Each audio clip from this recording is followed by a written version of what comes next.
Hello guys, ayan. Nagluto ako ng sabaw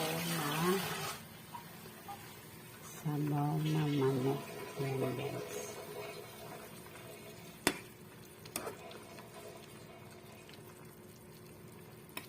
Sabaw na manok.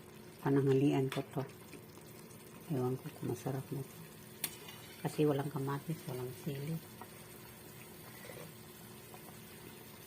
Nilagyan ko ng Maggi. Pwede na.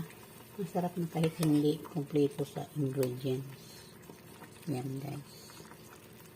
Yan. Lagyan ko ng lettuce. Nabulok lang yung mga gulay doon sa frigider. Kaya ituin na lang hanggang hindi pa bulok lahat. Sarap.